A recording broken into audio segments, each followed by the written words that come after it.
We back for another episode of Just Hear Me Out with your boy Snax and Big Flav. But Big Flav not here today, but we do have a guest host, the homie and the coworker, Tim Mitchell's in the house.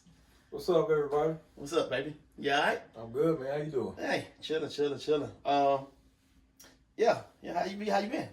Man, I'm good, man. I have no complaints right now, bro. Where you came from? Before you got here today? Before you I got here? went to church this morning and went over to Change Church ATL, and then me and the wife went to get something to eat. All right. I dropped her off and came over here. I said I had important things to do today.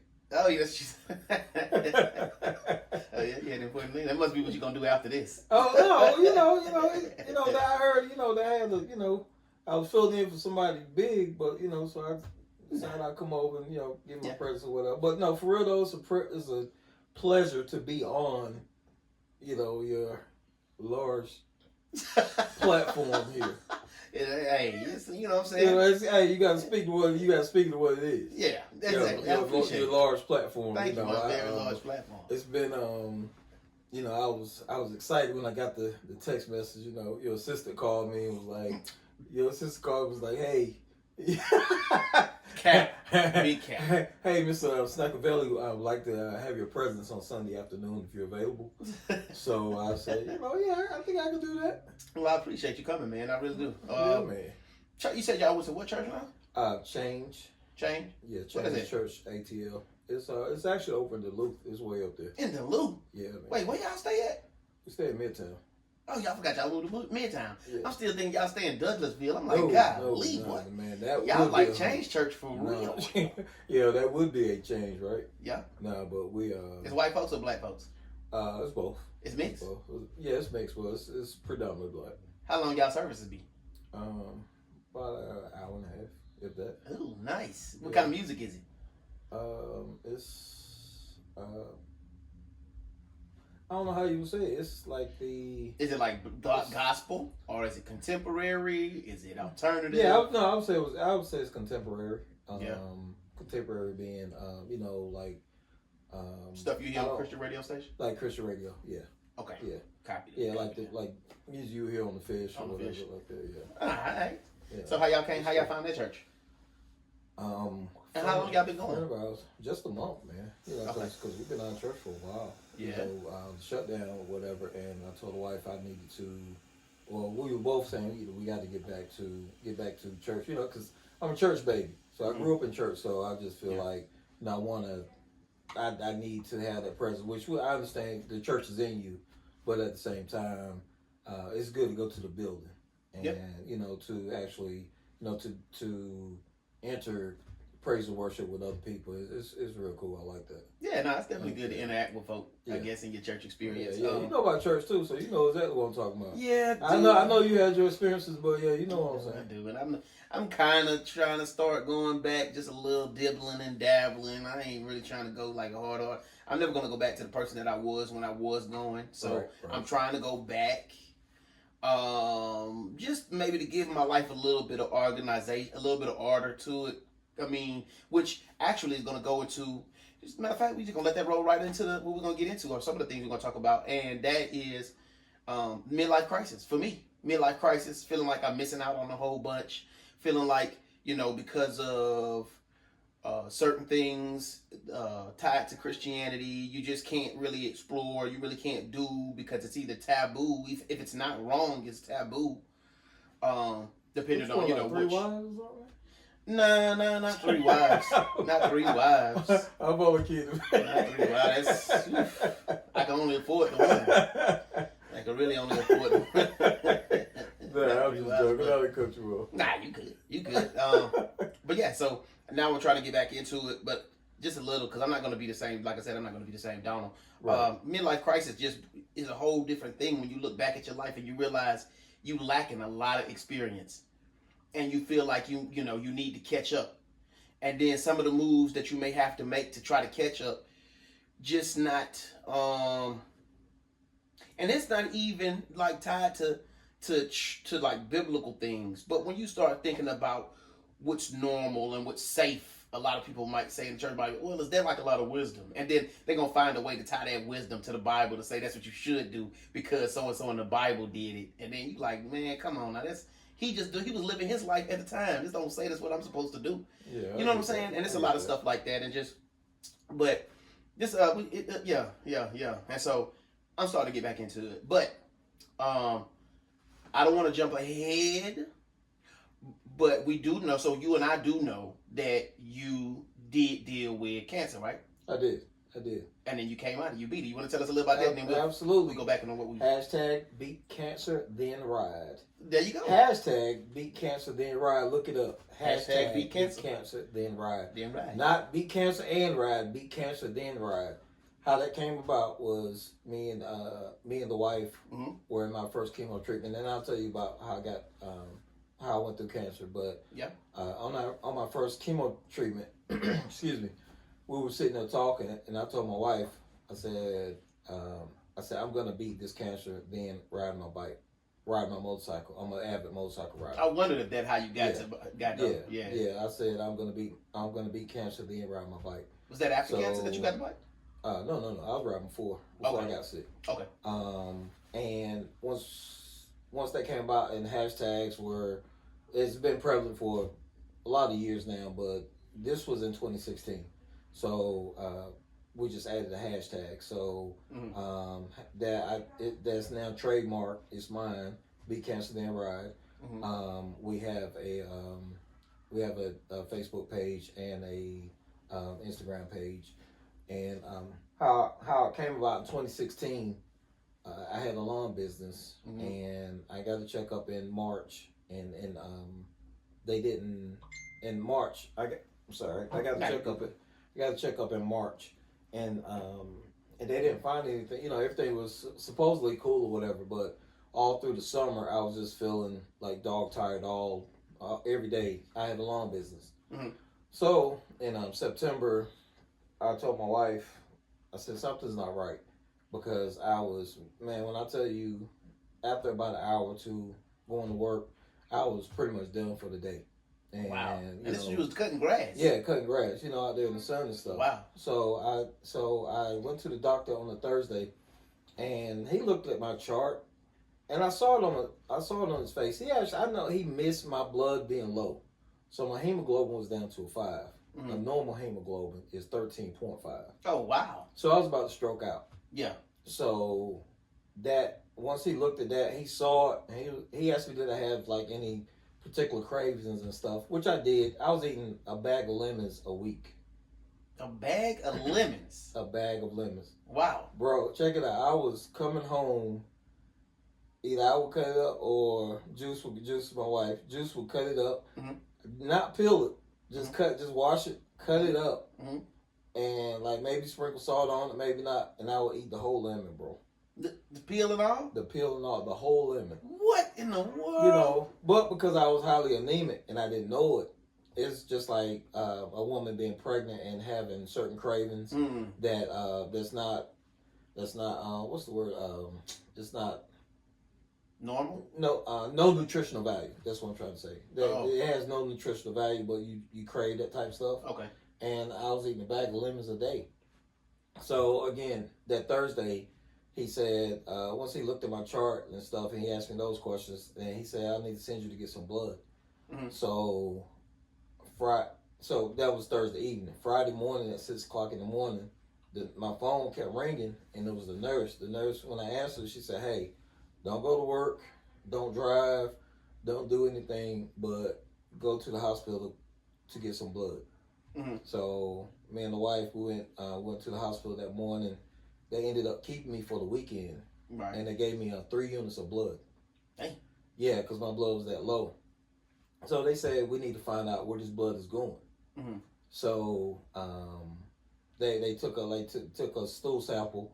And then they sent me to get a colonoscopy. So it's probably like a lemon pepper stool sample. I would think so. If you want to relate it to food, yeah, I would think so. I probably have some other names for it, but some lemon peppers. Yeah, lemons. I'm sure they was in there.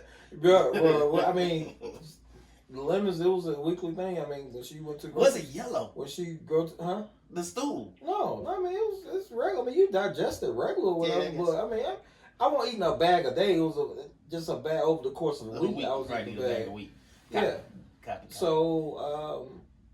So they took a stool sample and they said we need to have you do a colonoscopy. Uh-huh. I was 43 at the time. Oh, I'm 43. Exactly.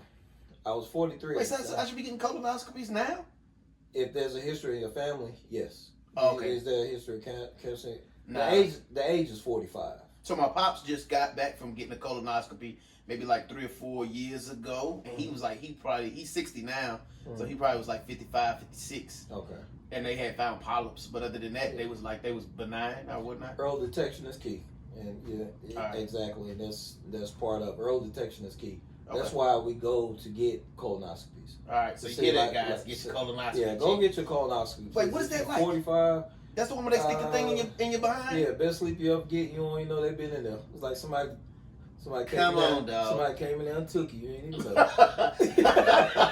Like you went to sleep with the door open and was sleeping on your Right, stomach. you ain't even know. You ain't even know. Wait, so even after they took it out, you didn't feel Huh? it? No, you don't feel nothing. You they put you to sleep.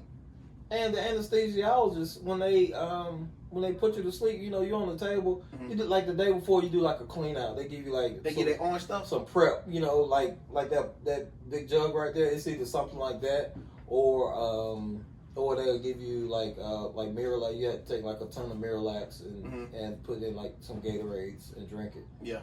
Or some clear drink or whatever, drink it or whatever. But they clean you out. Okay. Then they put you to sleep, and they go in there and they, you know, with the scope or whatever, and they see whatever. Yeah. So during mine, they saw a large mass in the right side of my colon. Okay. Which was actually starting to protrude outside of my colon. So I was stage 3. I was about to be stage 4. Oh, wow. Yeah. Wow. Yeah. Had I not listened to my body and went to the doctor, it would have been.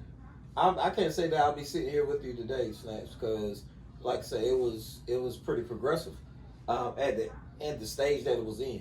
Mm-hmm. So once they did that, I did the colonoscopy like the next couple of days after I came out of the hospital, and then they said they pretty much knew it was cancer, but they need to confirm. So they told me that they need to do an MRI. So the next couple of days I did an MRI. Yeah. They confirmed it was cancer. The next week I was in surgery.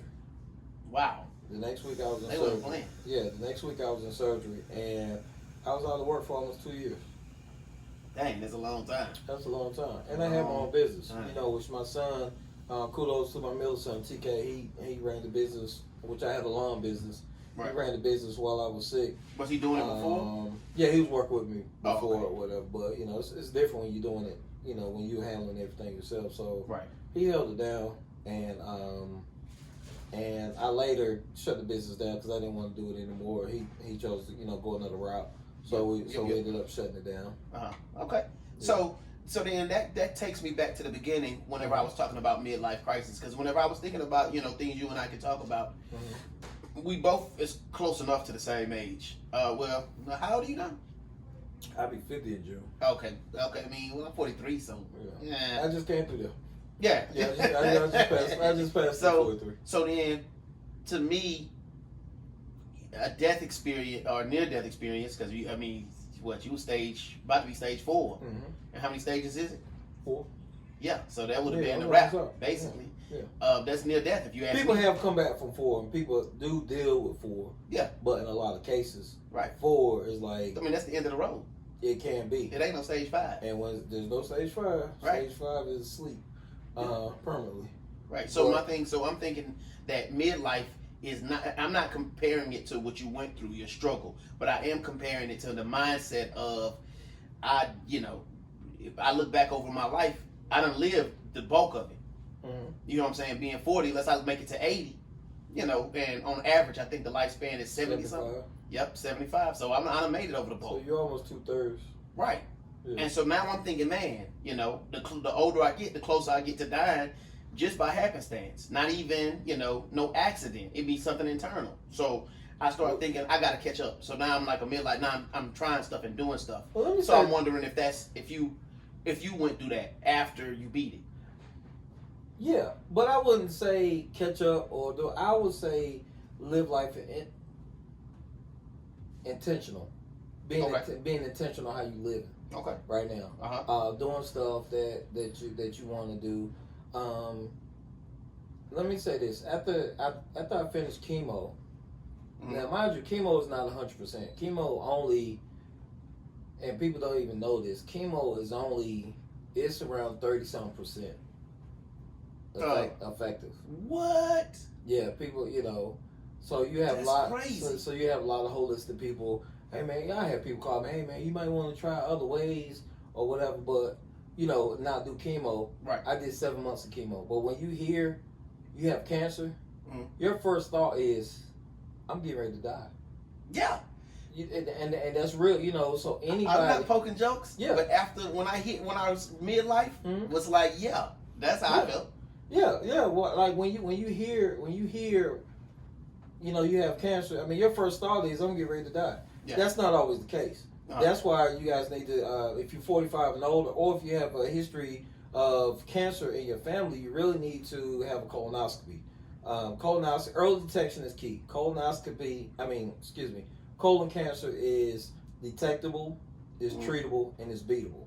Especially if you find it early. Like you say, your dad had like a few polyps, and they cut him out while he was in there, and he was good. Yeah. If you find it early, they can, in most cases, they can cut it out. You won't have to do chemo and stuff like that. Case by case scenario or whatever. But at the same time, early detection is key. So that's why my Beat Cancer and Ride, that's why I've started to really push that. A lot of people say or wonder why people become advocates of something after they're affected by it. Yeah. Because unless you really affected by something, it's just like your job. Unless your job is something going on in your job, unless you're affected by something different that somebody else is going by, something that's happening on their job, you're not really paying attention to it. Yeah. Until it gets to your job. Right. Then it's like, okay, let me start paying attention to this. Right. So the Beat Cancer Then Ride is, really we're just trying to bring awareness one ride at a time. So that's my whole mantra. I mean, I'm going to ride my motorcycle, but at the same time, I got a new patch that's on the back of my that's on the back of my vest now. It's my logo, and it's really to bring awareness when people see it and they see the Beat Cancer Then Ride. Yeah. It's to strike up that conversation, for them to ask a question, hey, what's that about?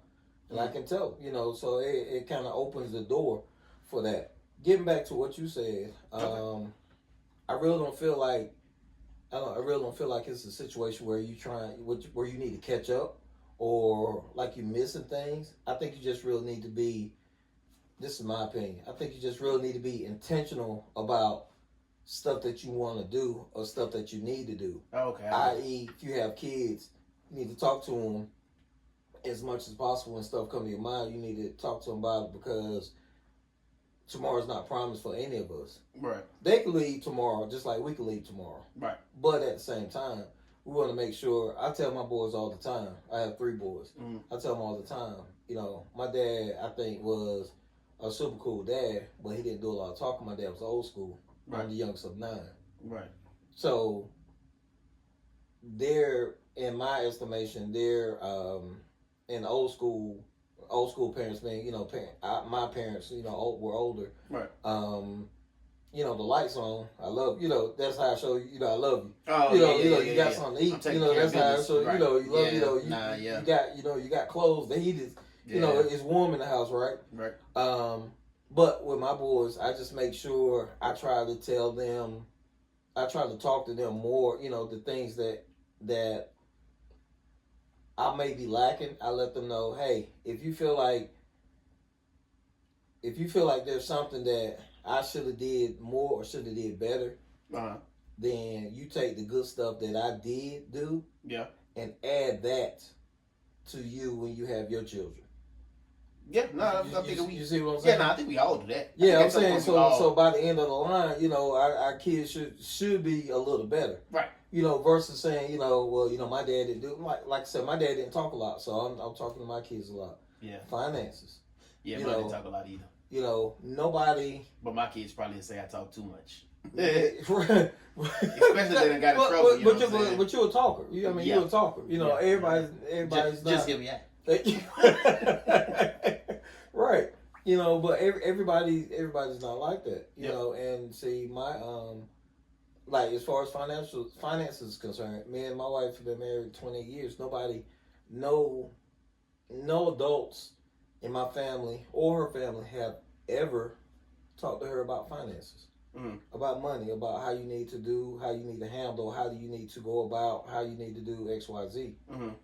So, in turn, as we have come into a better knowledge of how we need to, handle our finances or whatever, I talk to my boys a lot about it. You know, because, and I tell them, I know you've heard this before, but I got to say it again because I can't take it for granted, and assume that you know. I need to make sure that I'm telling you so you can, at least you can't say, well, I didn't know that or I didn't have an idea about that.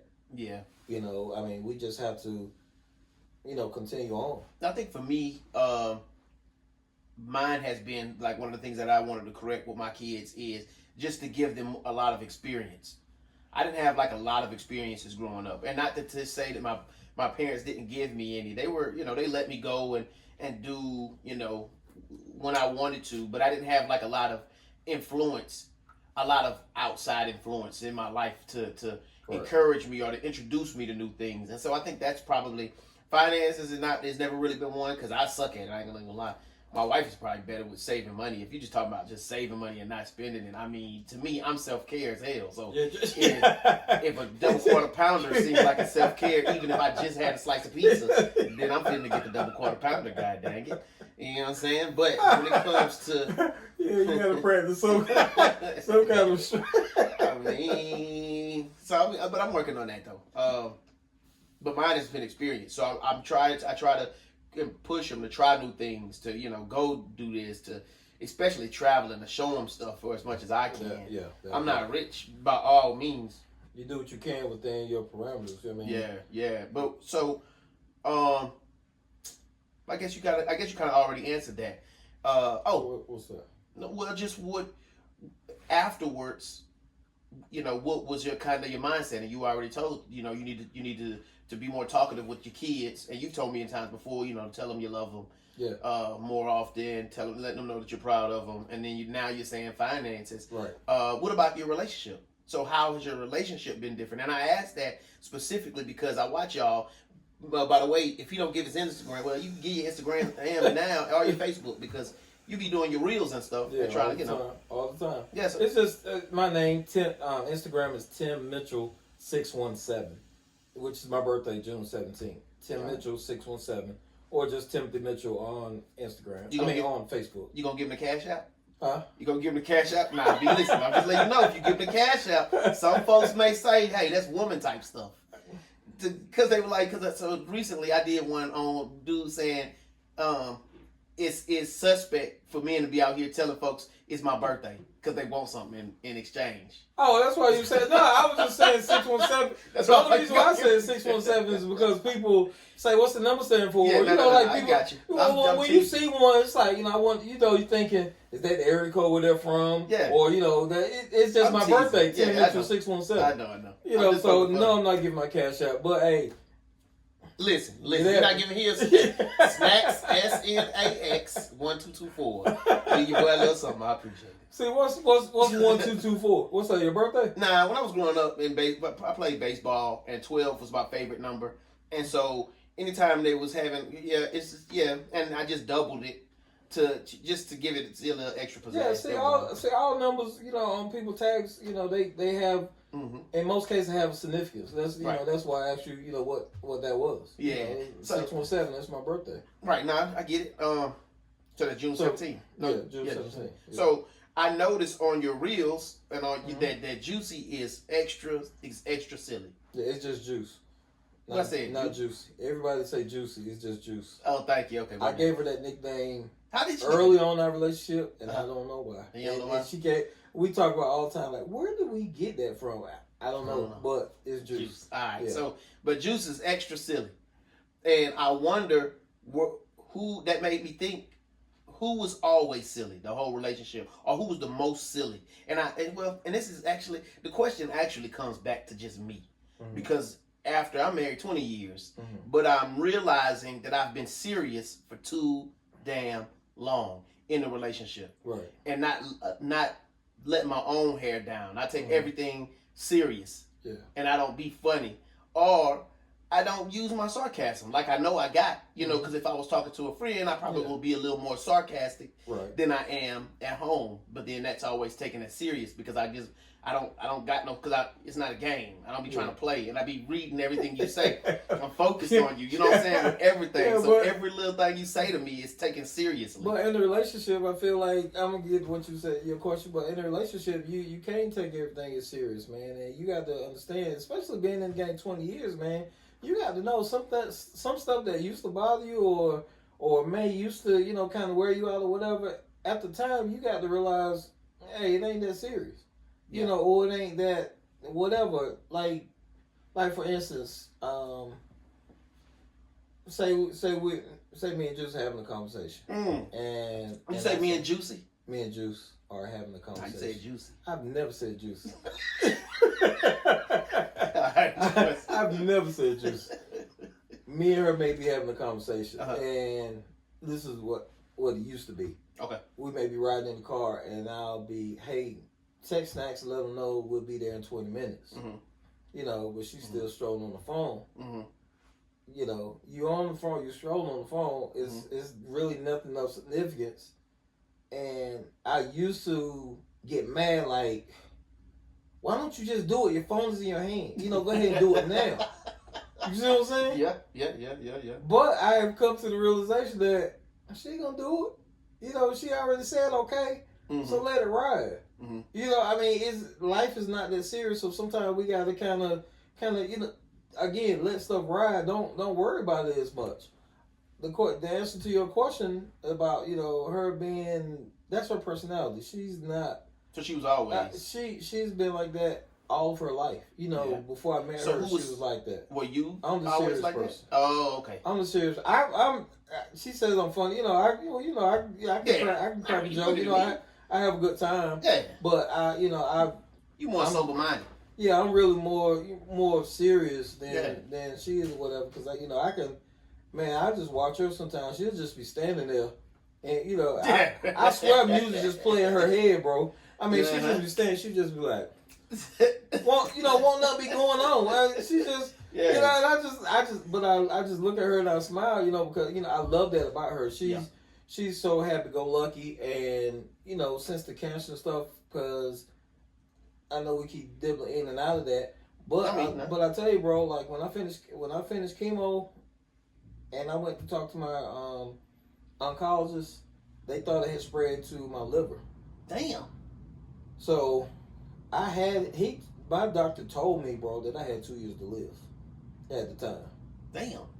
And he told me that I had 2 years to live. When somebody tell you they got 2 years to live, and I asked Juice when he told me that, he worded it different. When me and Juice was sitting in there, he couldn't understand because, it looked like it spread to my liver. Mm-hmm. So I asked Juice to leave the room. So I said, so break this down to me. What exactly are you saying? He said, we may be able to have surgery on your liver. It's not guaranteed. You may be on the chemo pill, which for the rest of your life, which I'm not. I thank God for that. Yes, sir. He said, I'm going to send you to a surgical oncologist to see what they can do. Mm-hmm. I'm telling you, the doctor's words, I'm telling you if there's something that you want to do, to go ahead and do it. Yeah. And to get your affairs in order. All right. Wow. Because you have probably 2 years or less to live. Somebody tell you that, bro, if you don't get your mind right, you got other issues. Yeah. And what I mean by that is, if you don't take heed to that and really try to shore up some stuff or really change up some stuff that you need to change up or whatever, if you don't do that, then I don't know what to tell you. But that was the case. It worked out that I didn't. And this is another thing. I'm a church baby, so you have to pray for God's will in situations. Right. Because when we went to the surgical oncologist, and mind you, my oncologist, several of his colleagues the surgical oncologist and several of his colleagues saw the same thing. They saw lesions all over my liver. Right. So he said, the surgeon said, I need to send you to get another MRI. When we did the MRI, we were praying, we told the family, and we were praying about at least let us be able to have surgery so that I can live a halfway decent life. Right. We were praying for our will. Right. God's will was, when we went back to see the surgical oncologist, he came in the room and he was standing like really close to the table. And I'm like, you kind of in my space. And he was smiling. Uh-huh. And he said, you haven't seen your scans, have you? And I said, no. And he was like, okay. He said, well, he said, you do not have cancer because they thought it spread. I'll tell you. He said, you do not have cancer. Uh-huh. He said, he was shaking his head. It seems like, and this is who I believe, I call myself Miracle Boy. A friend of mine basically deemed me Miracle Boy because he said, well, we thought we saw your liver, lesions. It seems to be just fat pockets. Mm-hmm. So Jew said, so his liver just fat. So he started laughing. He was like, yes, Miss Mitchell, yeah, it's just fat. So fat liver. Anyway. Yeah. So he said, so get out of my office and have a nice day. Damn, that's good. Yeah, man. So I believe. So I really believe that was a miracle. But in that, I just tell people, you got to pray.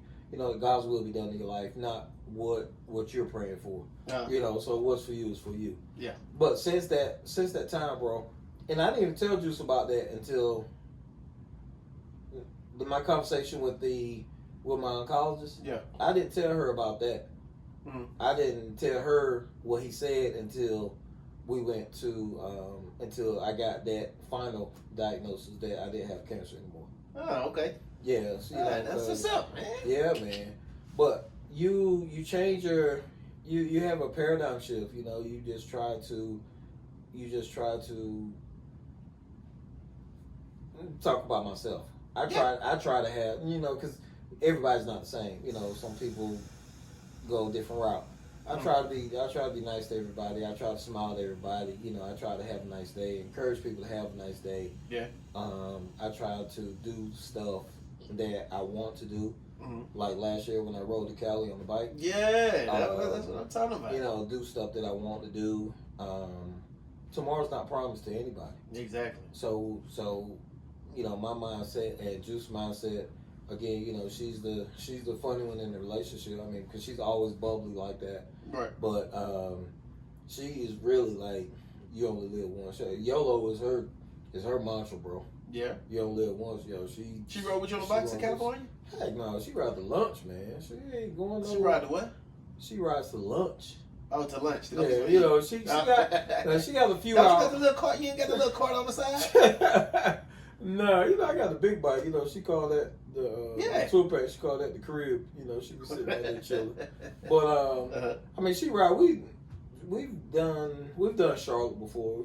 About 4 hours, something like that. Right, y'all do Charlotte every month. It seems like. Yeah, I mean, she'll ride like that, but she's not like she ain't trying to. When she take one jacket, that's all she want to use. Yeah. She ain't trying to take a jacket, then got to stop, put a coat on. Yeah. Then might got to stop, put a rain suit on. So she's not trying to do all that. I almost got a bike. That's why I wound up with the Camaro. Because Really? I wanted a bike for a while, and I was going to get one, but Denise had an uncle of hers that passed because of a bike accident. So she was nervous about it, and I was like, So I just wanted to get in a convertible. But yeah, I was going to get a bike at one time. And then, every time you come around, I try to get you to let me ride yours. You don't ever let me do it. But yeah. You don't ever have the right shoes on, man. I want you to scuff the right your shoes. I don't want you to scuff your shoes up. You ain't never seen me in no nice shoes.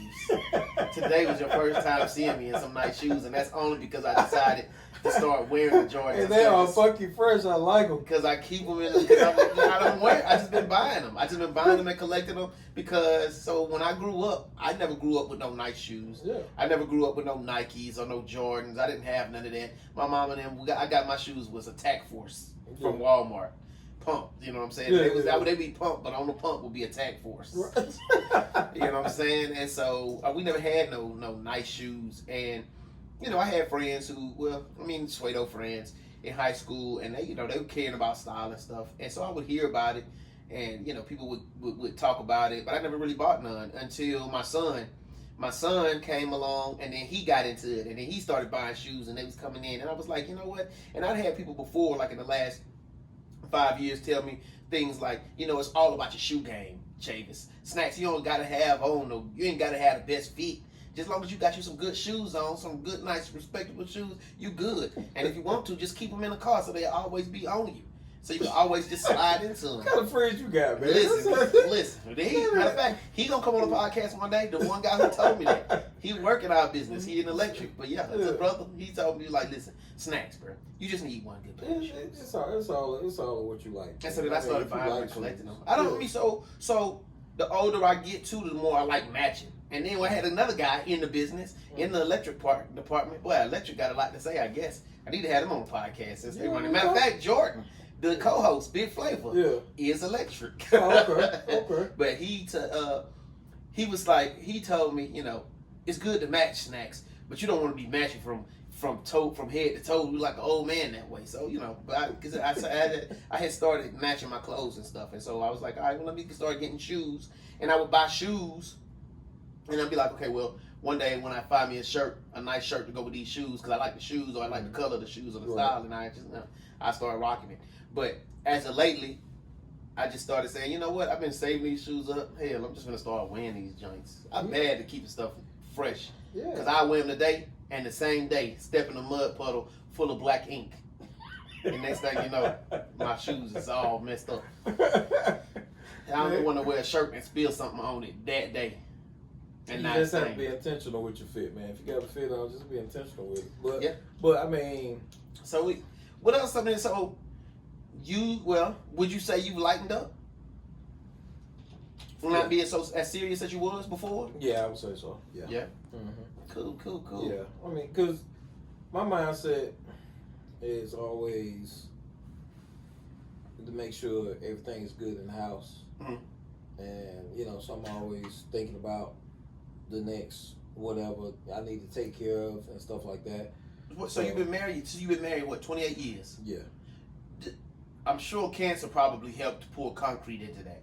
Oh, absolutely. But other than that, what do you say helped y'all make it 28 years? Because ain't nobody staying on 28 years together. You gotta like each other, man.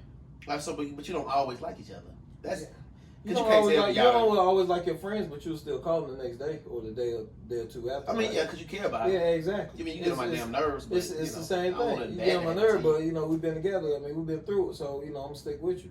Yeah. So it's the same as a marriage. I mean, we get on each other's nerves. We fall out, but the next couple minutes we back good. Mm-hmm. We say a lot. You need to like each other. You need to like who you with, man, because that makes all the difference. Mm-hmm. But you helping time in with somebody, you kind of understand who they are, and their quirks, what makes them tick, what doesn't, what turns them off, what turns them on. So. In knowing people. Sorry, I texted you. I'm taking notes because I'm taking notes so I can go back in and edit out different stuff to make different like little promo videos. Oh, okay. Sorry, but I just texted you one of them. I meant to text that to myself. Yeah, but you have to loving someone or a relationship, man, is knowing they're good and the bad, but still choosing to love them. Oh, so which I'm glad you said love, because that's something I've been hearing a lot lately. Is what, love enough to make a marriage last? No. Okay. Expound on that. If you say you love somebody, you mean that you should want to be with them forever. I love you, but I don't want to stay here all night. I want to go home. That's right. That's right. No, that's right. That's right. But no, I don't think that love is not enough. You have to like the person. You have to want to be with that person. Mm-hmm. Spending time is a big factor, in my opinion. I had a young lady talk to me the other day, and she was having a conversation with somebody and they were saying like, is sex and intimacy? I know you just asked about love, but they said, is sex and intimacy the same thing? I said, no, I disagree.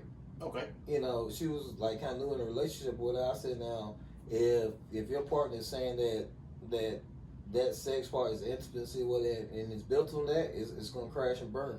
Mm-hmm. You know, but you mean the relationship? Yeah, the relationship. But I was telling her, with me, intimacy is, you know, that love set that me and Juice got.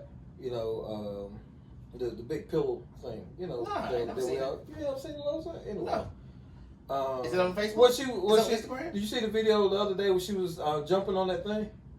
Vaguely. Yeah, that's it. Anyway, love set. It's a big beanbag. It costs too much to be a beanbag. Sorry, bro. You spent a lot of money for a beanbag. So just say that, bro. Go to Lennox and lay in one. You won't call it a beanbag no more. All right. And then you look at the price tag. But anyway. Intimacy, man. You throw me off. Intimacy for us, for me, is don't even have to be sex. It could be me and her just laying in a love set together. Yeah.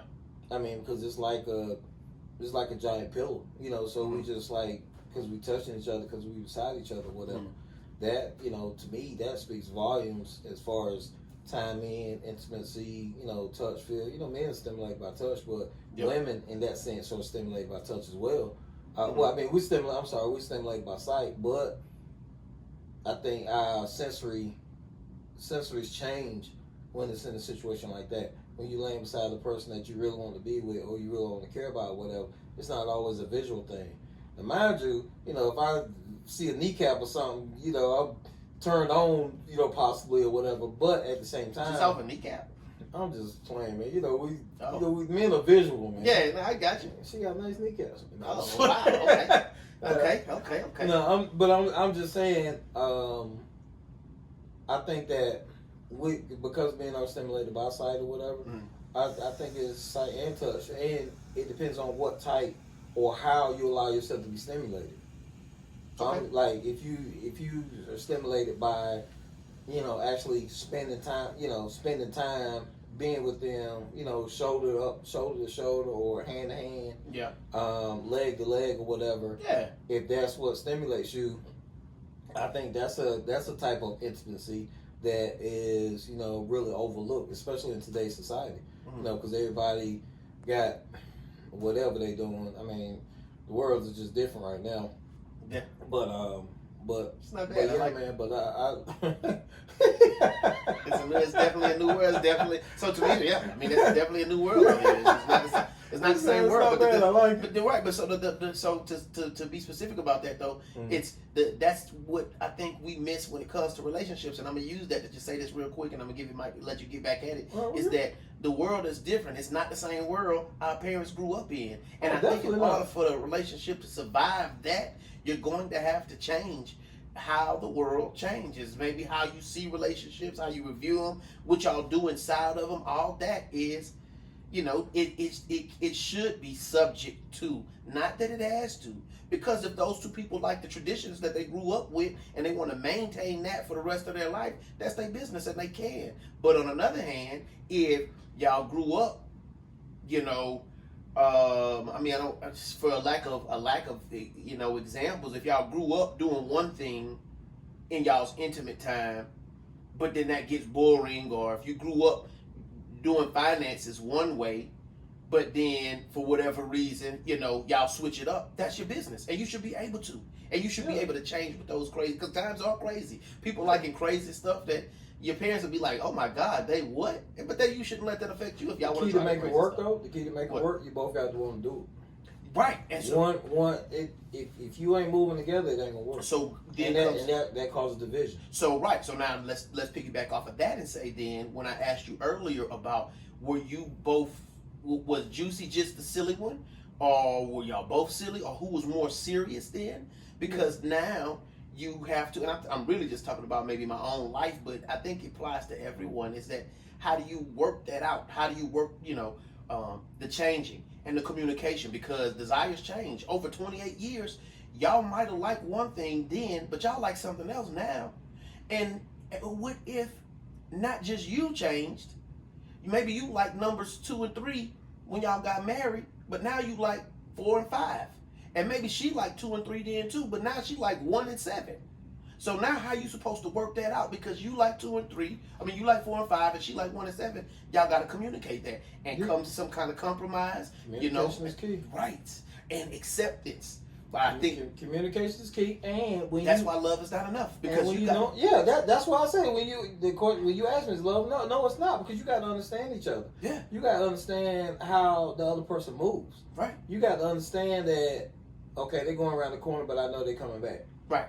You see what I'm saying? Right. You just can't, keep those ideas or that, those things in a box and feel like it can't change. She tell me all the time, you change it. The older you get, you change it this way or that way. She is too. Yeah. But, of course, she ain't gonna say she changed it, but I know she changed it, but I know I'm changing. It's like this, bro. A lot of stuff that I used to put up with back in the day. Mm-hmm. Well, like we first got married, because we're trying to make sure everything's good and stuff like that. I'm not doing it. Yeah, No. Hey, we're not. That's what I'm approaching now. Man. Yeah, it's not gonna fly. It's gotta be different. And I wonder how much of that though too. Now we get into the good stuff. How much of that comes from an idea of, listen, this may not work. This may not work, but that's okay if it don't. You got to make a decision. You got to make a decision if you want it to work or not. Because, and I'm gonna say this, because of what you get ready to say. A lot of people go in a relationship, or a lot of new people get married, and they say, well, I gotta have this just in case this don't happen. Yeah. There is no just in case we don't make it, just in case. Well, I think in the beginning though, you don't have that. You do get into it with, we're going to make this work. And y'all start off making it work. But then after a while, you get tired of making it work. But you have to, both of you have to make it work. You can't have one person that's trying to make it work and the other person just sitting there not doing nothing. Because at some point, it's got to be some kind of, it's got to be a, let's just agree to disagree and part ways. Yeah. But you said earlier that there was things that you would tolerate it then that now you're not feeling. No, we're not going to do that. No, I don't want to do that. Exactly. Exactly. But what if that becomes the deal breaker? Is what I'm saying. Now what?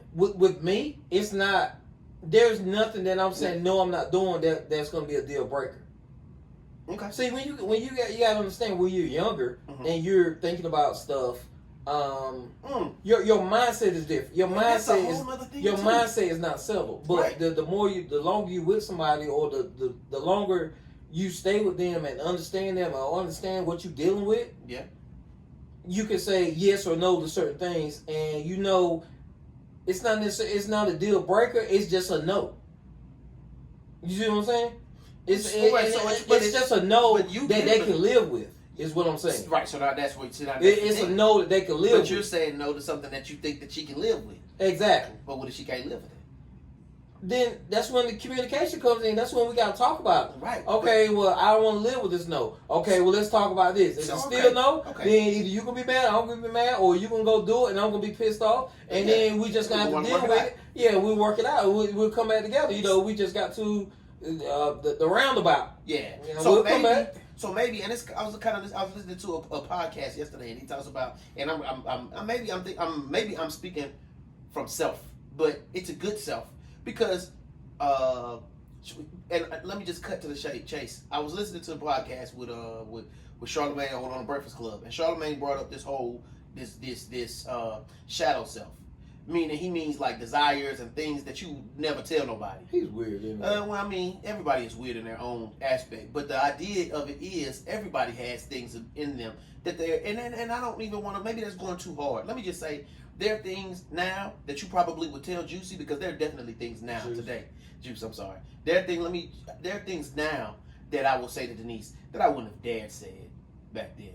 Yeah. Meaning, because now we together, homie. Right. We together, and we been together so long. I've been trying to be Mr. Nice Guy for so long and holding it all in and not telling you what I desire or what I like or what I think about this or what I think about that now I'm going to, because it goes down to communication, I'm just going to say how I feel. And if you don't like me because of it, or if you think something bad of me because of that, I don't care. That is how I feel. And now I have to accept it myself. And once I accept it myself, then I'm finna tell you, I hope that you accept that and you don't judge me. But if you do, the fact is not going to change. Well, that is who I am. Let me ask you this. You know what I'm saying? Let me ask you this. When you say no, is your intention to hurt her? Oh, no.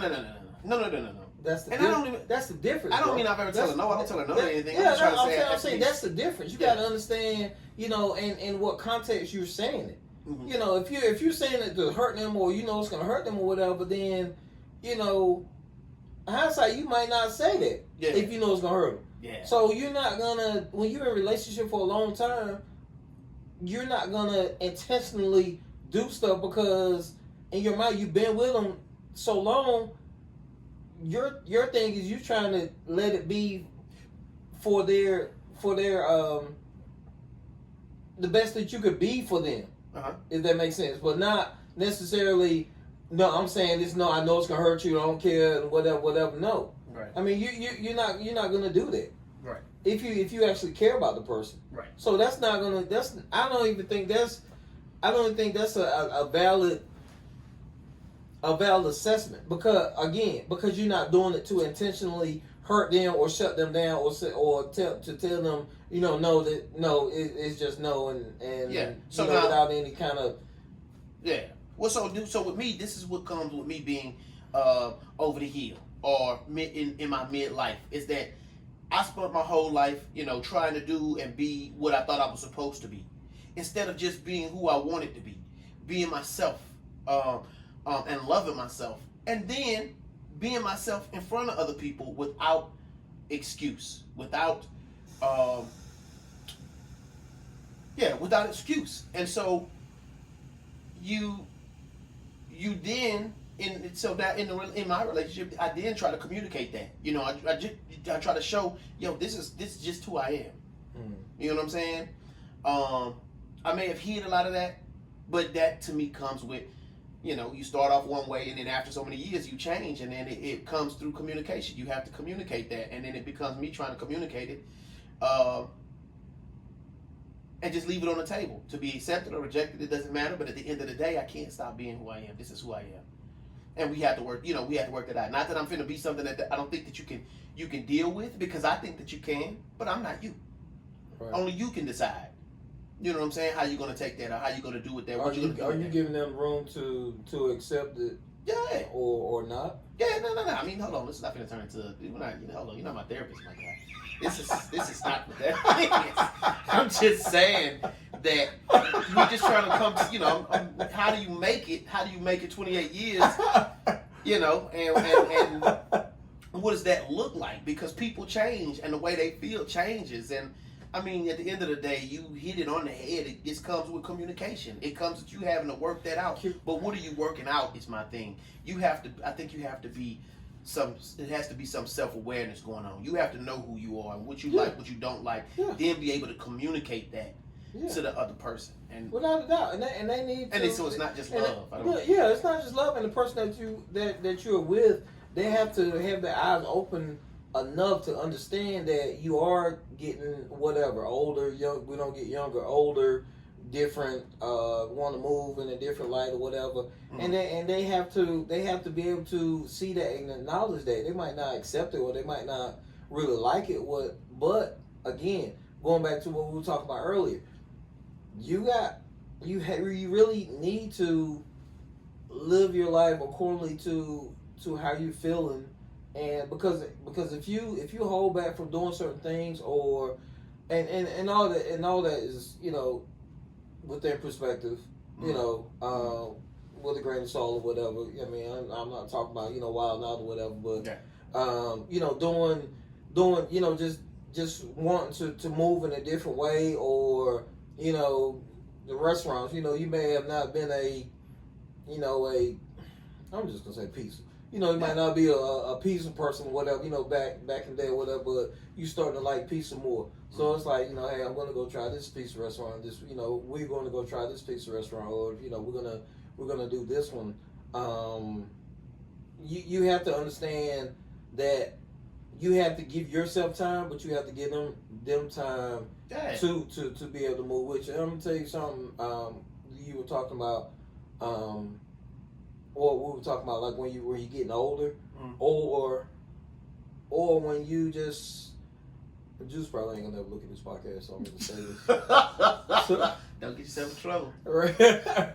Don't say nothing. You're gonna come back. Look, don't say nothing. You're gonna come back. No. I'll tell take it her off. this. I know. I'll tell her I'm this. not taking it off. I ain't scared.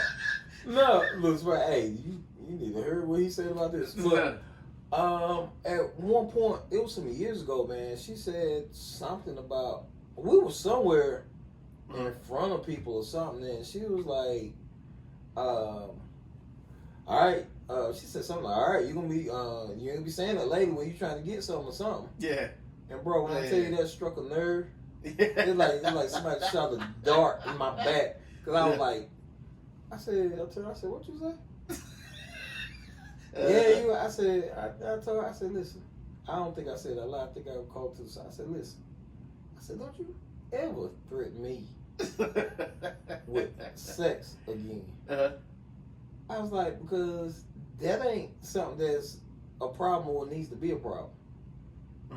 You know, she basically I was saying, you can't threaten me with sex, man. I mean, which I won't go nowhere, but I'm like, that ain't, you can't threaten me with that. Right. Is what I was saying. But I don't get it. You got to break it down. I'm an idiot. I mean, why can't you threaten you? I don't understand.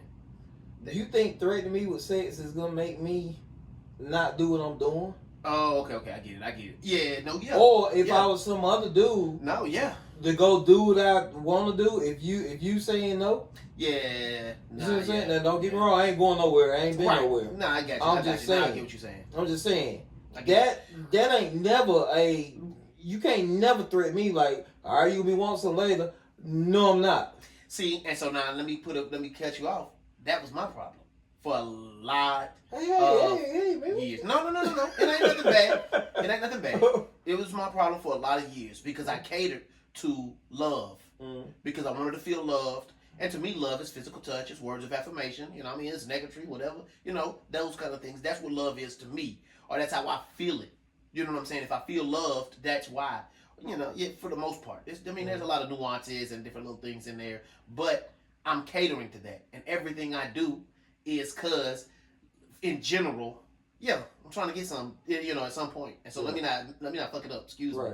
But let me not mess it up. Right.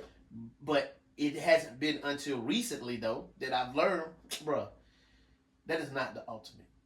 Right. And so I'm not fitting to be, I'm not fitting to let that change how I do what I do. Yeah. Don't let that dictate how you move. She could have threatened. Denise could have threatened me like that, and I've been like, damn, all right. Let me be good. No, man, that just. And she looked, and then she still fall asleep in the car on the way home. Damn, got him. Yeah, but I was just like, again, man, I was like, hey, I said, you can't never say that to me. Mm-hmm. But I just felt like we were in the place, we had enough time in that you just can't do that to me. Mm-hmm. I mean, I'm not doing that to you or whatever else you trying to get or whatever. So, I won't say you can't do that to me. You can't threaten me with that. Yeah. That's not. I guess what I'm saying is that's not a threat. Yeah. To me. No, I get it. What you're saying, that's not a threat. Yeah. So you might want to save your breath on that one. And I think right. And I think at some point we lose respect because I think I lost a lot of respect on that path, trying to cater to the booty, and for lack of words, because I'm shifty. Yeah. I don't got no resolution about me. I can't make no decision and stay fast and stay firm with it because if she say, well, I don't know about that. All right then, I better do what you say. Or it won't be no cake at the end of this road. You know what I'm saying? And so I have to, and that's kind of a tough lesson. That has been no. That's for real because I think at some point women lose respect for you when you so shifty. Because anything she say to you can change your mind now. You know what I'm saying? Nah, man. I feel like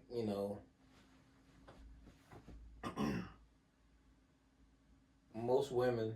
I'm trying to word it carefully. Yeah, this podcast is supposed to be for men. I mean, it's supposed to be everybody, but it's geared toward men and our. But you got a lot of women friends, so they probably looking at too. I mean, they come on. Most women don't want no punk. Right. Yeah, no. So if you're a punk all the way through the marriage or whatever, and they feel like they can run over you and then threaten you, with the booty all the time and stuff like that, then, bro, you need to grow some backbone, or it's always gonna be like that. I will be the first one to say I was like a little punk. Yeah, and I've been that guy since I said I do. Yeah. And I did try to always make sure that she was good, and I used to say that Jews used to be poor man kept. I ain't have no money, but I was still trying to make sure she had everything she wanted and stuff like that. But, that's everybody. Yeah, but that's just because I loved her or whatever. But yeah, man, I'm like, there's just certain things that it's gonna happen in this house, in this relationship, that there's no question about. Yeah. Yeah, and I think so. Maybe that's what comes with being in a marriage after so long, because you start to get, and I can be honest and say, I think you start to get some sense of, this is really no make or break. Mm-hmm. So then you can be like, nah, because this is not gonna break us, but this is definitely how I feel. Yeah. Because it's so with me being honest about how I think and feel. Because now I'm like, I've been holding back how I've said things or not saying things because I felt like, it would break us or it would be disrespectful, but I'm just to the point now. I'm like, look, I'm over the hill, bro. I'm over the hill. It's time for me to start telling you how I feel and what I think. But let me throw a clause in that too. Okay, go ahead. Just like weeds in the grass in the lawn, mm-hmm. They didn't get there overnight. Mm-hmm. So once you start treating them, they're not gonna go away overnight. Yeah, it takes time for that stuff to go away. Mm-hmm. That being said, in your relationship, what you used to do in a relationship, mm-hmm. you can't just one day wake up and cold turkey and be like, it's just you make a hard left turn and just start going that way. Yeah. No, you got to kind of ease into that curve, and change stuff as it progresses or whatever. Because like I said, it didn't get there. It didn't get like that overnight. Your answers didn't get like that overnight. So you just can't flip the switch. Like, no, we're making a hard left. We're going this way. Just a new direction. Because they can be like, what the hell? What? Yeah. No, I'm not doing that. Yeah. So you have to you have to really be mindful of how you try to change direction and make sure. It's just like a train. Mm-hmm. You gotta, when the train comes on, when the new train comes on the track, it don't just get on the track and start moving. It's gotta back up to the rest of the train cars, mm-hmm. and connect to it, mm-hmm. and then it moves out slow. Right. So when we change directions in a relationship, it's like that. When we get on a new track, we can't just get on that track and full speed ahead. We got to back up and hook up to what we've been functioning with. Yeah. And then move on. Y'all can't see this wall. Snax got about 500 books up here.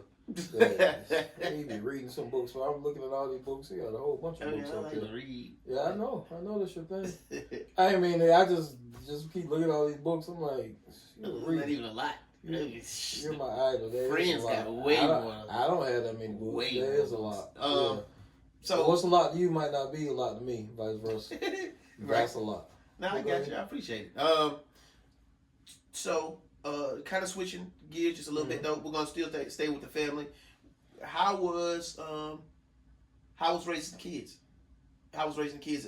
And I only asked because I came across, and it was a subject we were supposed to talk about a few episodes back. But we're gonna go to it now, and it's the parent-child relationship, and it's I think the question is, can partners expect the same love given to a child, and how do you view that in a relationship? Like, break it down. What do you mean? Can partners expect the same love? Can a partner expect the same unconditional love that is given to the child? That's really the crux of it because of the post I seen, it was a lot of people under the comments, a lot of women, and some men too, saying, you can't love your spouse like you love the child, meaning the child gets unconditional love, but you, sir, do not. Well, the women will tell you this in a heartbeat. Your husband ain't related to you, but them kids are. Uh-huh. They'll tell you that in a heartbeat. Yep. I don't agree with that though. I don't either. I mean, Yeah, I just so I don't agree with. I understand the concept actually is true. Yeah, I understand what but it's saying. I don't rock with it though. But yeah, I understand what they're saying, but I believe that you can't. You can love the kids. Well, you know what? It's a different love. You're not gonna love your children the same as you love your spouse, because your children actually came from you. Mm-hmm. So there's more. There's more of a connection to it. You learn to love your spouse. Mm-hmm. You immediately love, or you should immediately love your kids. Uh-huh. Well, most of them anyway. I mean, some kids is crazy. It might take a minute to get to love them, but you should love your kids, right away. Mm-hmm. Kids, stepkids, like my oldest, even though he's been with me since he was 3, he's my stepson, right, or whatever, and I learned early on, Ooh, that makes it even good. A better question. Go ahead. I learned early on that I can't say that I love my wife and I don't love her kid. Yeah, of course. You see what I'm saying? Yeah, of course. Because there's a lot of people that have stepkids, and I understand, there's different situations, whatever. Even women, and that goes back because you would typically think it's a man not loving the wife's, not loving his wife's. It's vice versa. It could be either way. But even the other way, because I honestly say you can't say you love me, unconditionally, and you don't love my kid. Right. And I also believe that people that don't have kids don't understand or don't have the same love for children unless you have kids, have a kid of your own. Right. Because you don't understand. It would have to take the love of God. Like I'm speaking like in terms of like step parents or whatever. Yeah. You could never fully understand, what the love of that parent is for their kid without having your own kid. But as to your question, I do think the love for a spouse is different than the love for a kid. So then you reneging because you said at first you was like, I don't agree. How did you pose the question? Ask the question. Do you think that the parents should love one another as unconditionally as they love their children? That's the real question. And because so let me give you maybe another little scenario that's common.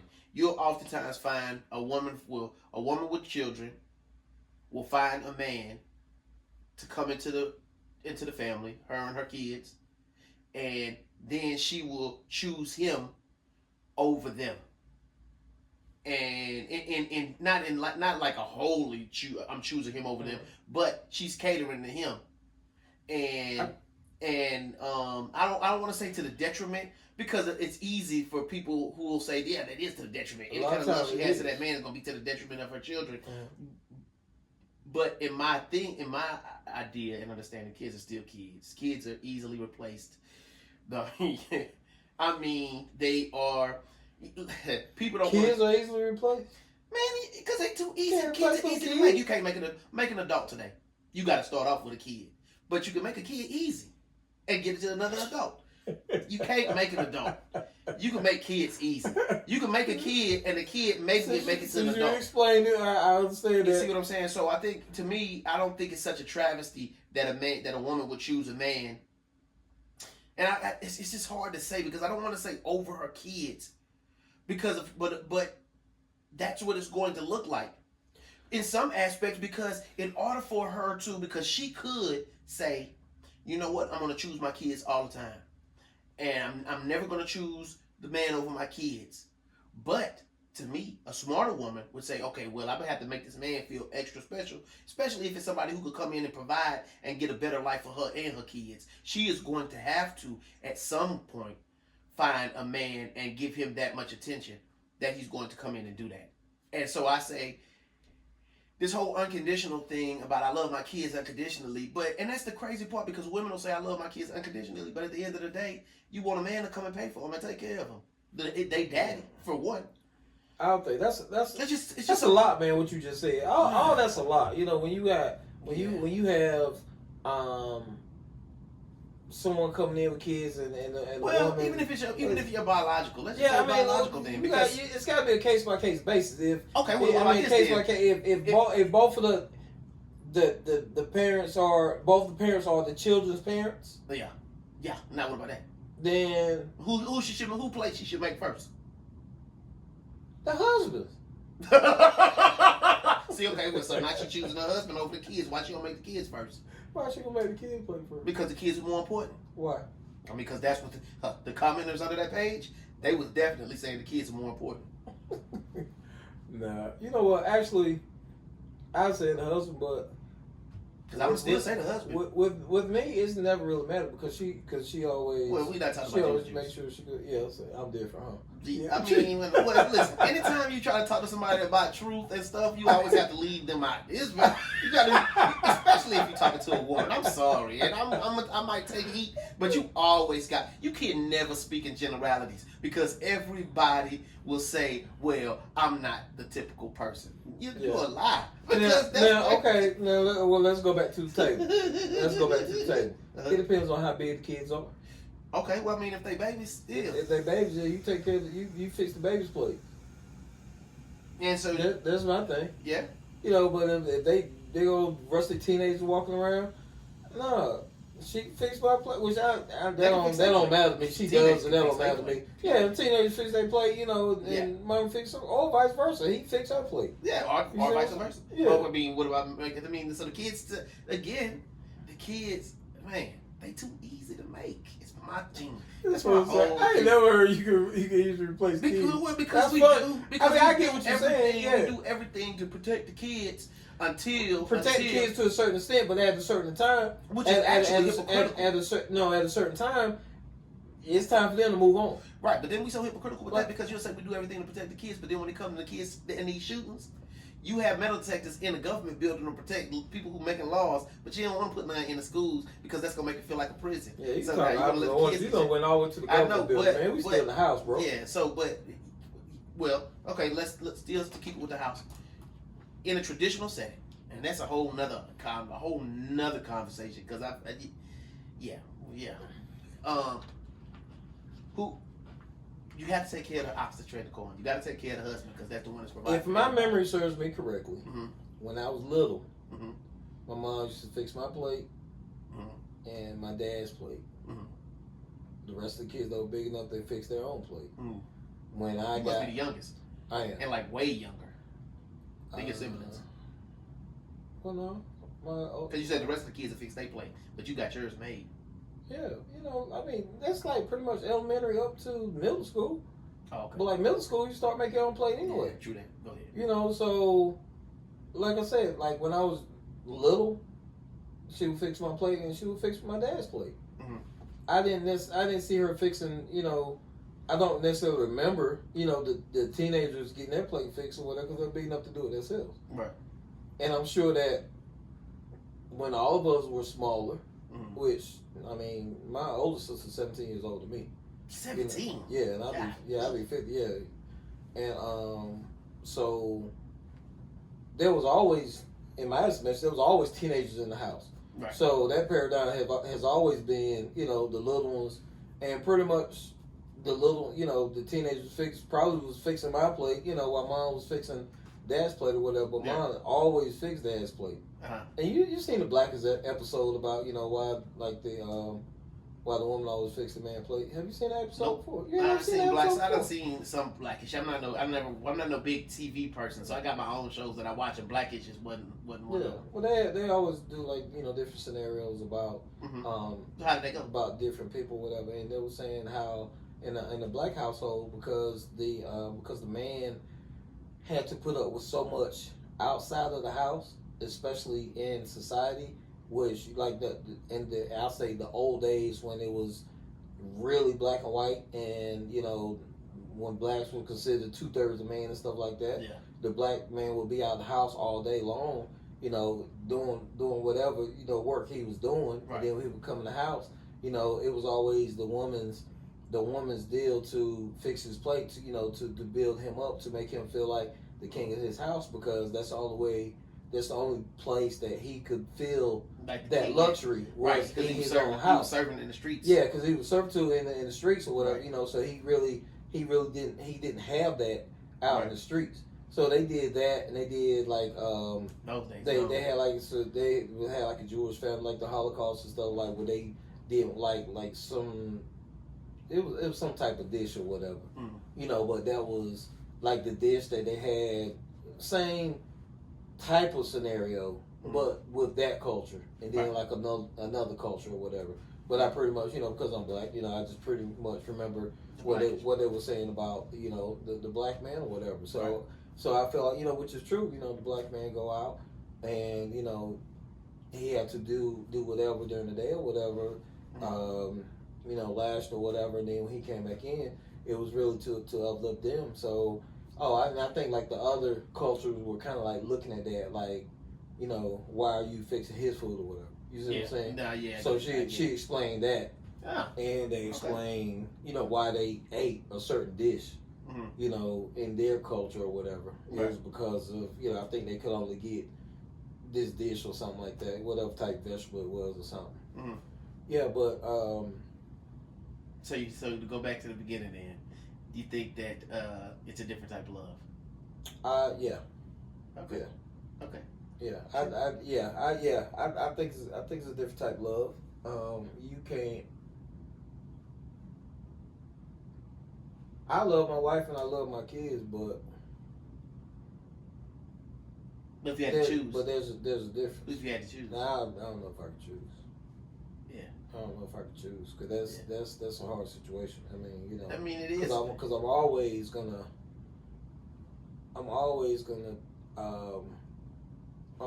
choose my wife.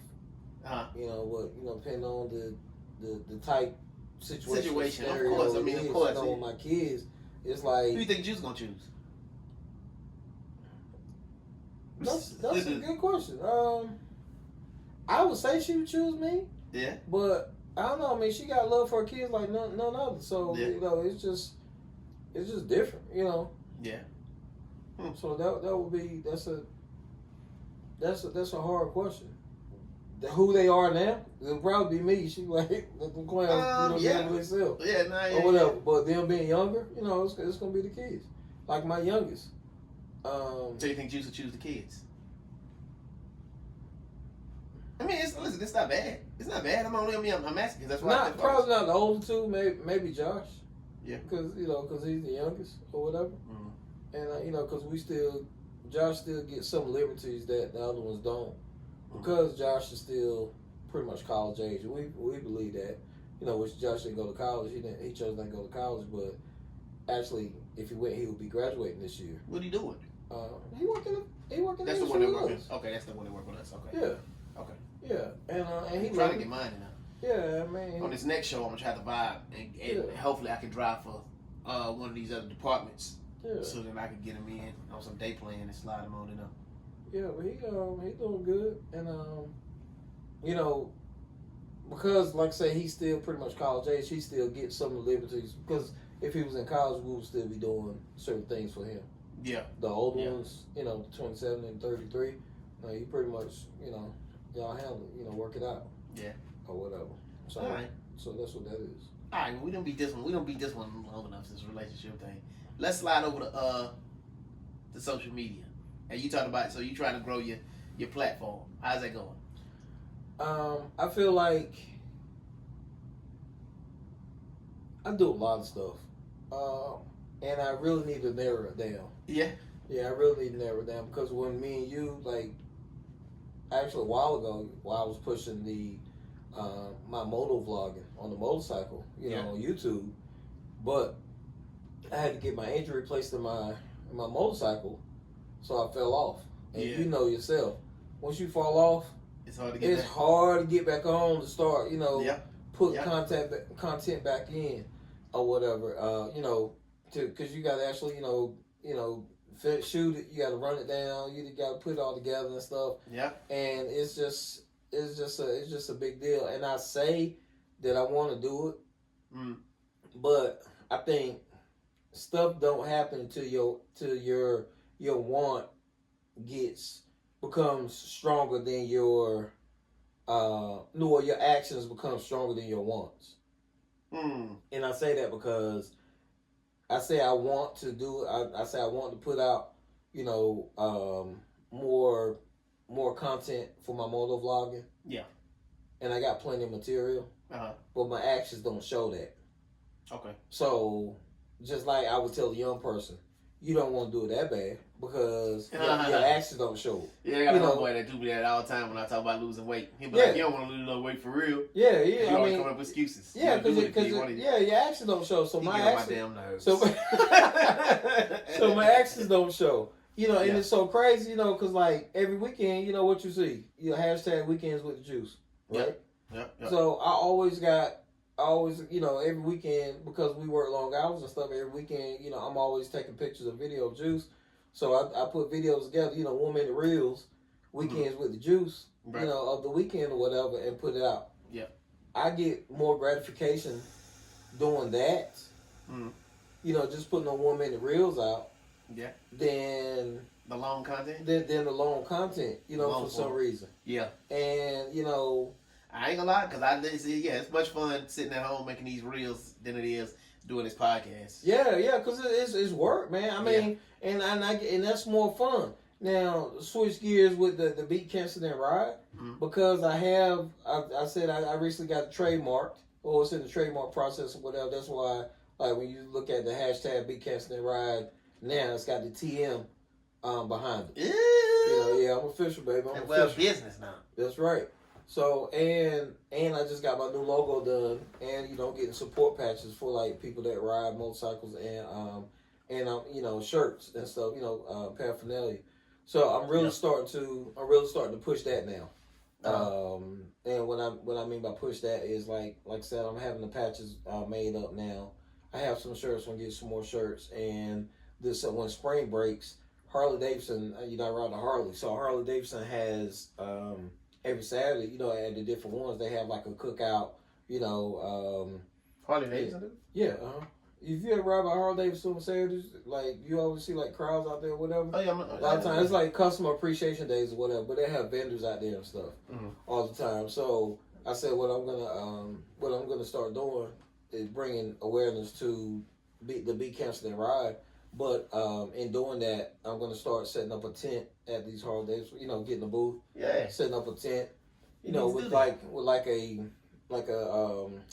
I forget the thing that expands. It's like the little billboard. A projector. The stand up beside. It's like the little thing that I don't know what you call it. It's on the ground. You pull it up, and it's like a scroll. Like a scroll. Okay. Yeah, but it stands up or whatever. And I want to put like 8 to 10 points up there. You 45 or older.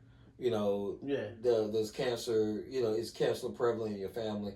Just bullet points like that. Okay. I'm not trying to get like really, really in depth info. Statistics and stuff like that. I'm just, hey, I was 43. I had cancer, and I'm just trying to show awareness. Get checked because early detection is key. Yeah. I will say when I was when something went right, I did say, which I forgot to say this earlier, but hopefully the folks stay to the end of this podcast or whatever. Yeah, they're gonna stay. But one thing that I did see, see, I saw blood in my stool from time to time, and colon cancer has the same effects as IBS, irritable bowel syndrome. Oh, okay. So if if you're seeing blood in your stool from time to time, you really want to get checked. Okay, cool. Blood in your stool. Yeah.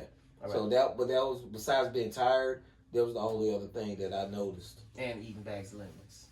Yeah, and eating bags of lemons. Now, is eating bags of lemons, was that just your thing, or bags of lemons is eaten by people who have colon cancer? That was just my that was thing. Just your thing. Yeah, that was my thing.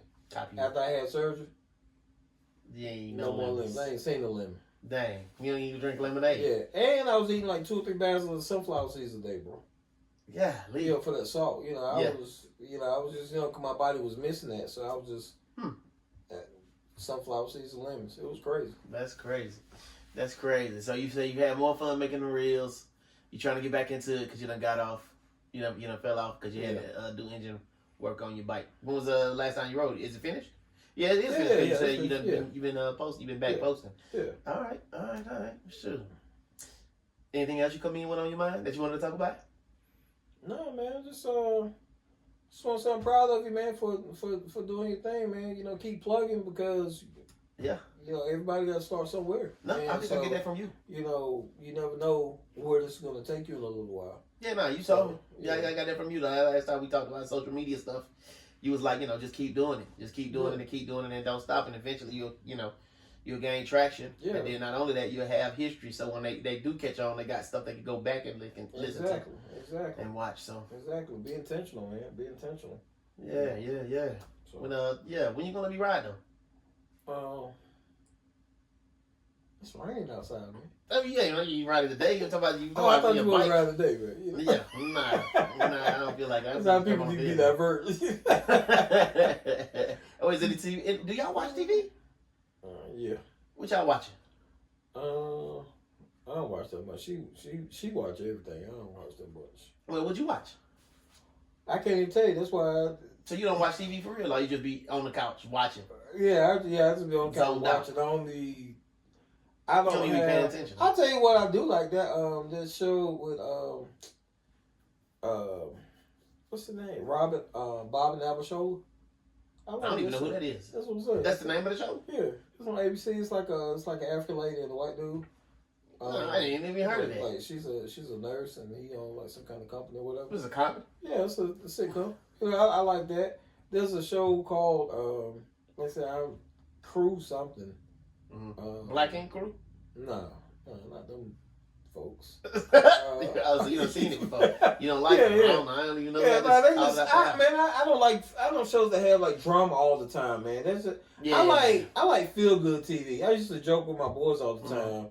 Feel good TV for us was Different World, Cosby Show. Yeah. You know, Steve, Family Matters. Yeah. You know, stuff. And I used to tell it was so funny to Martin. Yeah. Like, I used to be messing with them. Like, they'll be like, might be watching an episode of Martin or something, and when the commercials come on, they be smiling. And I say, that's feel good TV. See how you smiling? I mean, it's not necessarily mindless TV, but it just it makes you feel good, and then you keep moving. But a lot of the stuff that they're putting out now, man. I mean, which we're in the film and TV business, but I don't watch a whole lot of it. All right. Well, what about this? You got any tattoos? I do. You do? I have several. What? So you following along the biker path of tattoos? You had these before you had a bike? Yeah. I got. What about Juice? Juice got tattoos? She got. Do you let Juice ride the bike? Yeah. Do you let her drive the bike? Big cancer damn ride. Nice. All right, I see you. Yeah, I got that when I finished chemo. But I got 1, 2, 3, 4. I got 4 tattoos, I think. Yeah, I got one. I want to get another one, but I'm waiting till I'm not fat till I get one. The placement. What you gonna do? No. What are you waiting for? Why are you trying to make me cuss? Where you gonna put it on your stomach? I usually don't cuss on this podcast. You can put it on your stomach? No. Well, you gotta be on my own. Not fat. Who said you fat? Because I'm bringing the guns at me. The mirror. God. The damn mirror. Oh my God. Sheesh. Yeah, but all right, those shoes. What who on y'all show? Anybody famous? It's a BT Plus. Yolanda Adams. No. You seen Yolanda on set? Yeah. She cool? Yeah, I was just driving producer. You cast driving? I was. I'm back to my truck now. I was driving. Nice. Nemo Barnett. It was cool because she was staying at the 12. Mm-hmm. And it's 2 miles from my house. So man. So I was loving that. Wait, now who was that? Nemo Barnett. She's a black lady. She's been in the business long. No, she was the director. She's been in the business for a long time, man. That's who I was driving. Huh? I mean, that's who I was driving, the director on the show that I was on for a while. But it was cool. Let's see. Michael Jai White, Kurt Franklin. You was driving Urkel? Michael Jai White. No, that's the karate dude, the black karate dude. I said, Was he on Lost? Was he on Lost? Hold on, Denise. No, Michael Jai White, the one in Tyler Perry movies, the one that Michael Jai White. That was on. He was on Lost. I don't know. You know Michael Jai White. I thought it was Michael White. What was Urkel name? I thought Urkel name was Michael Jai White. No. Urkel name is Jaleel White. Oh, Michael. He got the guy.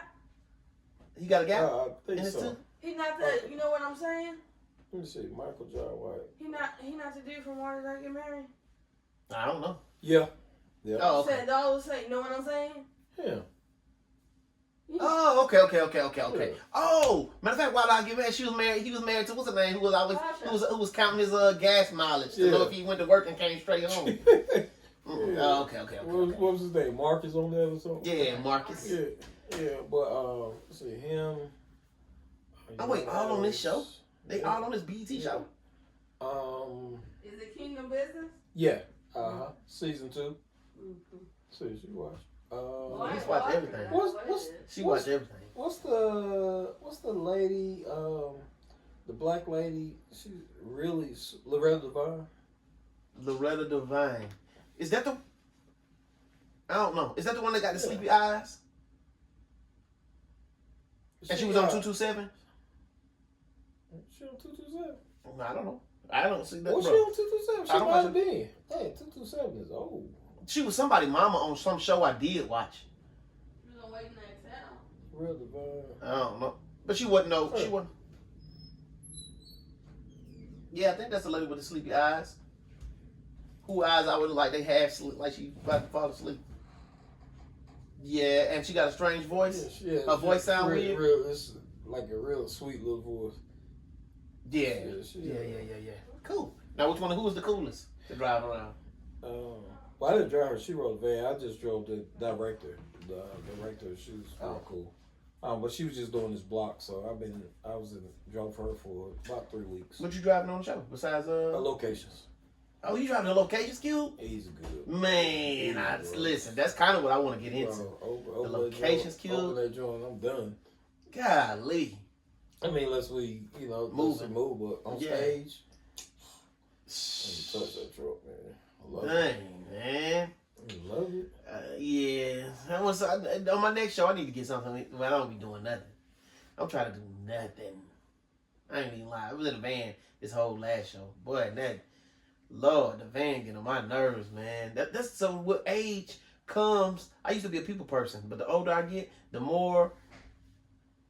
It's not that I don't like you. I just don't want you to talk. You just don't want to talk all the time like you used to. That's what it is. And I used to keep up with everybody. Yes, I used to keep up with meaning you can come and talk to me, and I talk to 5 other people today before the day is up with, and then I can come back to you and tell you in depth what we talked about, as well as with the other 5 people I talked about with. Nowadays, bro, no. You don't know how much I get in trouble with my friends because they be like, "I told you that already. We already talked about that," and I be wanting to tell them, "Bro, nobody's thinking about you like that." God, Lee, tell me again if you want to talk to me. And the older I get, the more I'm just gonna be blatantly honest. Listen, if you want to talk to me, then you got to tell me again. If it ain't that important, then don't worry about it and don't tell me nothing. I don't give a damn. Man, for real. Because you know what I'm saying? Because people get mad when they have to rehearse some stuff they already told you. But I'll be like, bro, okay, I'm sorry. But ain't nobody was thinking about you when we left. I used to be like that, but I'm not like that no more. I don't got time. I don't want to. I just don't want to because of the amount of be that you don't want to. Yeah, because the amount of you effort. Already talk. Yeah, because the amount of effort. You know what I'm saying? I used to remember people's names, but that literally means I met you on Sunday, but on Tuesday at 1:30, I'm thinking about you just so I make sure I can remember your name. I'm not doing that no more. I don't want to do that. They don't come with no pay.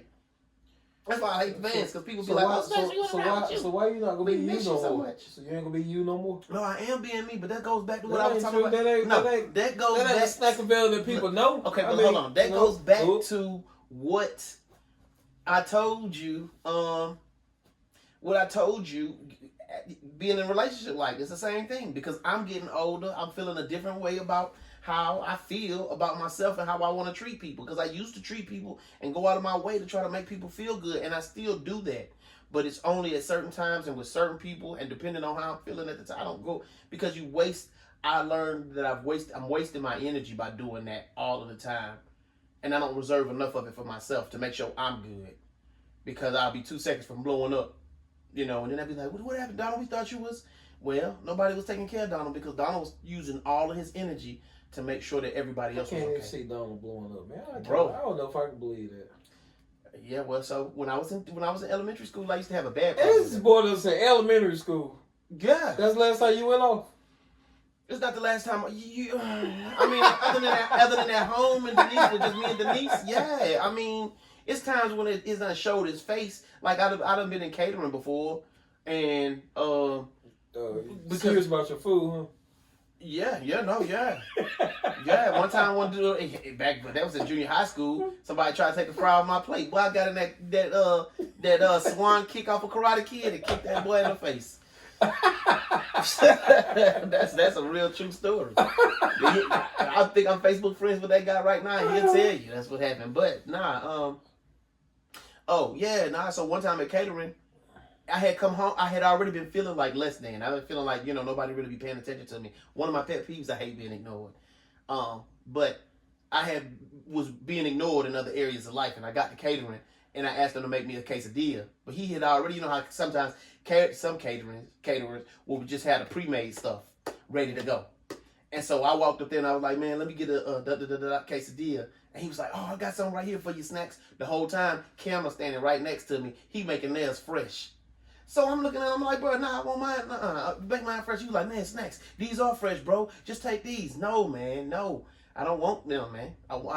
Just make me one just like you making cameras. Nah, Snax, for real. And the whole time he talking, he still boxing it up and getting it ready to give to me. And so I let him. And when he gave it to me, I looked him in his face, and I said, I told you I don't want this shit. And I threw it in the trash in his face. And I felt terrible after that. But then the camera girl who knew me, she was like, Snax, are you okay? Because this is not you. And I'm like, yo, real, bro. So that's why I have to learn to take care of myself, because if I don't, then another self is going to show up at an inappropriate time. And that's the guy I'm trying to keep cool, because because you threw perfectly good food. Bro, listen. I'm talking about you. No, because he was trying to give that perfectly good food to somebody who told him he didn't want that. That is not what he wanted. And so Did you go back to him and he told Yeah. From around lunchtime, I went back in, because he was good. He was a good dude. He was probably one of my favorite dudes at the caterers. And so, I went back and apologized. And I had to tell him, man, this really had nothing to do with you. I just was feeling, secondary and overlooked in other ways, and that stuff just came out on you, man. And I apologize. He was like, yeah, no problem, Snax. I understand, man. I know how it goes. And so, but yeah, so self-care now becomes even with this last gig, driving a van, because different personalities are getting out of your van. And I told you that the older I get, the less I want to entertain people. But they see me, and because I'm so happy-go-lucky, oh, it's Snax. We so glad to see you. Now you done passed up 2 vans that you could have got in to come get in my van because you like me. Nigga, for what? Is you finna give me some money? You know what I'm saying? If you finna show me that you love me, no, you just gonna love me by allowing me to drive you, except for the other 2 vans in front of me. I don't got time. I think it's more than that, man. No, I told you what it was. I'm getting older, and the older I get, the less people person I am. Funny. I found it easier for me to drive the director. And the director was a very particular guy. He wanted to ride in the front seat. He wanted to turn the music up like loud, like obnoxiously loud. But I don't mind that, because it's just one person I gotta cater to. I can cater to you all day. Just give me one person. And not if I have to cater to everybody. Or I'm being a shorty. I can be in a shorty, you catering to like 5, 6 people. You know what I'm saying? I can't do everybody all at once. That used to be me. I used to manage a crowd of people, and I'm snapping, and I'm remembering everybody, and I'm laughing and keeping up with everybody. That is not me. That's how come, you know what I'm saying? I'm saying this, but you know what? This is my podcast, and I created it. But you know how many times when I thought to myself, you know what? Maybe podcasting ain't for me. Maybe I just need to be in the background and be a sound engineer. You know what I'm saying? Or be a marketer. Somebody that can help the podcast and push the podcast age along and not be on the podcast, because people get on my nerves. But this is my podcast, so I can choose who I want to have on and who I don't. And when I want to do it and when I don't. I'm not the people person like I used to be. And I'm still the nice guy. But please believe there'll be times when listen, I am still a nice guy, but please believe there is a 50-50 chance. And I'm looking y'all in the camera. There is a 50-50 chance. No matter who you are, you walk in to talk to me, And I may be internally saying, don't bring your ass over here. That's just how I am nowadays. That's just really what it is. I mean, now when you get it, you're not going to get that vibe. I'm still going to be a nice guy. But I'm definitely, and you could be cool people. You could be my favorite person. But if I'm reading my book and doing my thing, man, leave me alone. Snax is changing. I told you. That's, and I'm learning how to manage that. But again, though, that becomes the reason for the podcast, because in a general sense, I want to teach men that, hey, it's okay to change. It's okay, and this is how you manage your feelings. It's okay to be different. It's okay to express how you feel, without having to worry about being judged. Because if you like wearing Crocs, or you like smoking hookah, or if you don't know how to change a tire, if you what else are they say? You either gay or you're not a man if you doing.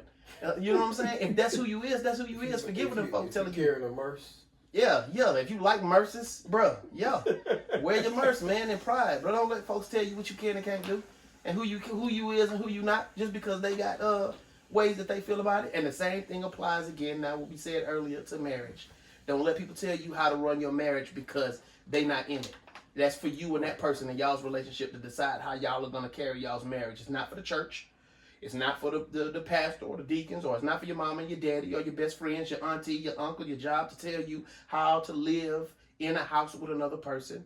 That is for you and that person to decide and to work out. And it can be done. But it's going to take communication. And it's going to take you having to be self-aware and not afraid to communicate that to the other person if y'all going to make it. So, but yeah, shoot up. It was supposed to end off with you, but yeah, sorry, it ended off with me on the whole rant. Hey, it's your podcast, sir. I'm just visiting. Hey, nah, but shoot. Anything this time? You got anything else? I'm good, man. I'm good. Thanks for having me, bro. Yeah, and that man bought his boots out. Well, what's the thing? What? I be thinking about buying me a pair of boots, but they don't look comfortable though. They do look sharp on people, but they don't ever look You comfortable. gotta find the ones that fit, man. I mean, You gotta find one. I can find some that's gonna fit. That fit you, fit your style, your personality, when you put them on, when you walking in. But it's gonna be weird though. I'm wearing some boots and I hop out of a Camaro. Why? Because that's you. That's how you want to rock it. That's what. Nah, I don't really want to rock it like that. I do want to get out of the truck if I'm wearing some boots. I never wear boots and drive the Camaro. I just wouldn't want to. Why not? I just wouldn't want to. You get your cowboy hat too. I just wouldn't want to. I think that might be cool while coming out of the Camaro in a cowboy hat. Yeah, some boots. I guess because at that point now you got a cowboy hat on, the boots to match. Man, why you feel like you gotta look a certain way when you getting out of the Camaro, man? No, that's just me. I'm not thinking about what it looks like to other people. As long as you looked in the mirror before you went out, and like, I like this is what I want to look like today. No, it don't matter where you driving the thing. Hey, you sold the Sweet Pickles van to the dude across the street. No, I gave the Sweet Pickles van to the dude across the street. Oh, nice. Yeah. I'm glad to get rid of that thing. I need to get rid of this van. You know somebody want to buy a van? It's still run. I'm sell it for about $1,000. It just need an O2 sensor because it's failing the emission test. And really? Like, yeah. $1,000? I mean, because other than that, it got to get up out of here. So yeah, and it still run. They still run. I mean, now it's got some cosmetic things that Yeah. But it still run. The heat and the air still work. You know, that'd be the second thing. That'd be the second most important thing. Do the heat and the air still work? Because if the forward and backwards, the air conditioner work. If the heat and the air don't work, then whatever you trying to sell it, you need to cut that in half. Right. But yeah, no. So, yeah, man, shit. That's been another episode of Just Hear Me Out with my boy Tim in the house. I appreciate it. You want to give him your socials one more time before we get up out of here? Tim Mitchell 617. Tim Mitchell 617. Or Beat Cancer Then Ride. Oh, there you have it. My YouTube. Oh, sorry. No problem. My YouTube is Views on the number 2S. Views on 2s. It's my YouTube. All right, well, there you have it. Well, thank y'all. It has always been a pleasure. We appreciate you coming through and listening and watching. Like, comment if you have anything that you would like for us to talk about, or anything anybody you would like us to have on, that's in my range of reach. I mean, if you know them, just send them and we'll have them on. I don't mind. But yeah, thank you for listening. We'll Just Hear Me Out with your boy Snax, and Big Flavor will be back next week. Deuces.